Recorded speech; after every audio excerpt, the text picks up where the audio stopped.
Regnum Christi Daily Meditations, helping you encounter Christ in your daily life. The Greatest Commandment.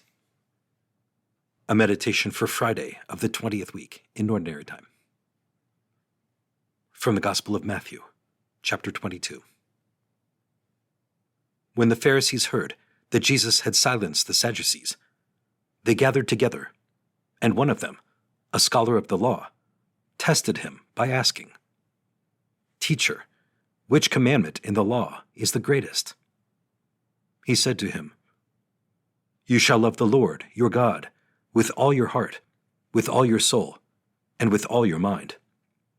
This is the greatest and the first commandment. The second is like it. You shall love your neighbor as yourself. The whole law and the prophets depend on these two commandments." Opening prayer.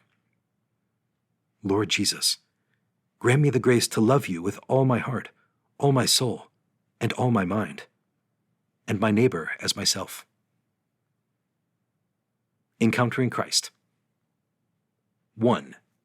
Putting God to the test. The Pharisees prided themselves on being an authority on the law.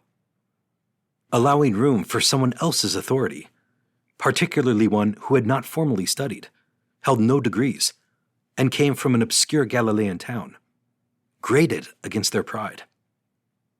Anger or resentment rooted in pride is a common response when one's status is challenged, and we experience this in our own lives.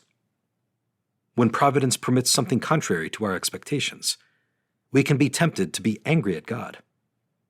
Or when the church teaches something we don't agree with, instead of delving into the issue and looking for truth, we assume we know better and reject the teaching outright. It's important to reflect on how we put God to the test. 2. The essence of the law. History and nations have concocted millions of laws. The largest library in the world is incapable of holding them all. And yet, the divine word, the new law incarnate, proclaimed in a few short words principles that should be incorporated into every humanly created law. All of the prophets through the centuries offered long speeches about warning and the judgment to come.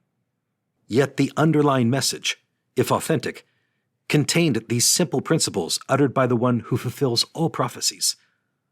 Love God above all else, and love one's neighbor as oneself. The law and the prophets hang upon these two guiding principles. So simple, yet so challenging.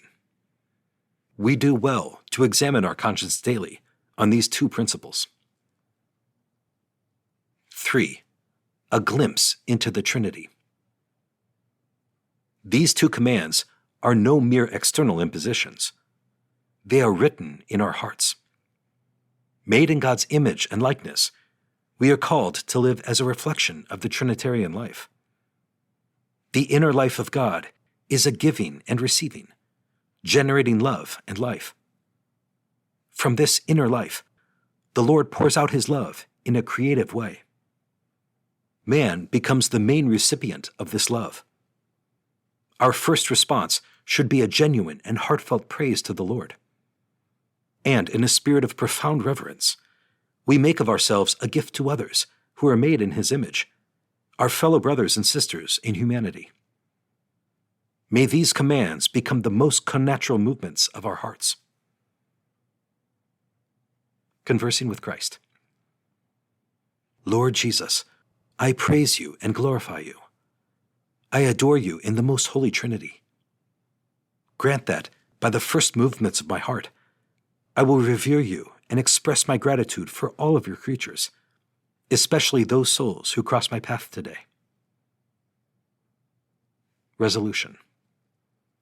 Lord, today by your grace, I will seek to offer you reverence in mind, heart, and spirit. Visit our website at regnumchristi.com